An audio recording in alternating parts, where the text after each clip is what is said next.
Sherry Kyle.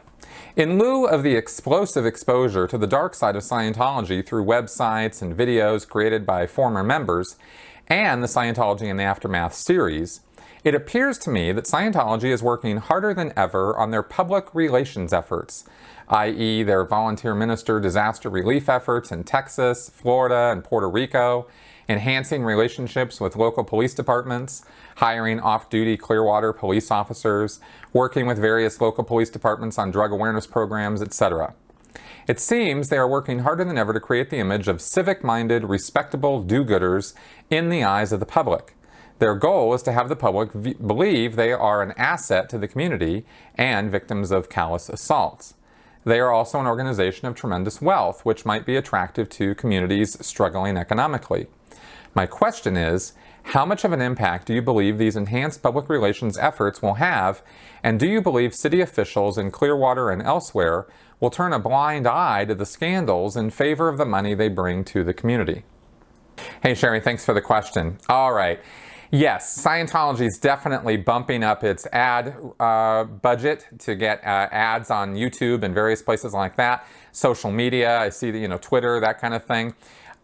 In response both to Leah's show and in response to other attacks that that have come against Scientology, they're definitely trying to counter that with good works. They're not doing a whole lot of that, as I mentioned a couple episodes ago. There's not anywhere near the budget that goes into that as the budget goes into the hate websites and trying to take all Marty's videos and promoting those and trying to take down Leah.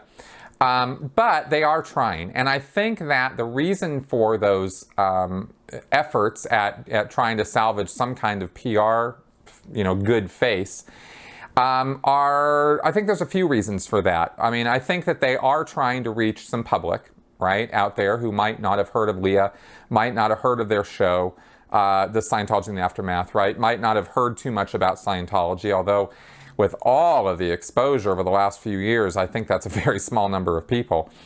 But they might be trying to do that, and I know that there are some Scientologists and Scientology allies who do believe that stuff.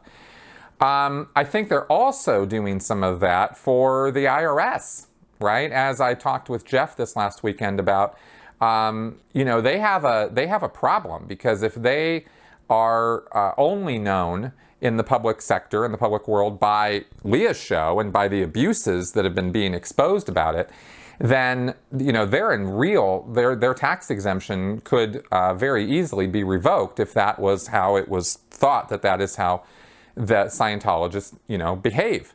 And unfortunately, what is being shown in Scientology in the Aftermath and on my channel and other channels, that is how Scientology behaves.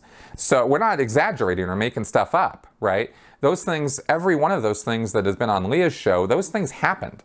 And if you think that's all that's happened, no, there is a ton of other stories, other incidents and things that have occurred. So Scientology's tax exemption becomes threatened by that. And so the effort to get good works known out there becomes an effort to save themselves and save their tax exemption. I don't think it's going to work, by the way, because Scientology's PR and their name value is so toxic, and rightfully so, right, deservedly so, that it does not, their feeble attempts to show that, they got 20 volunteer ministers in Puerto Rico, or that they've sent 60 folks down to Texas. I mean, that's a needle in the haystack. That's nothing. That's a tiny little bit of nothing compared to the overwhelming evidence that Scientology is destructive and is not good for you and is not something that you should ever want to be part of. So I don't think it's going to, and I don't think in the long run that those efforts at the current rate that they're being done are going to do anything, real drop in the bucket. And I think that Scientology is truly on its way out. I think it's dead and it doesn't know it yet. And I think that's the current state of the situation there. So that's where I see all that going.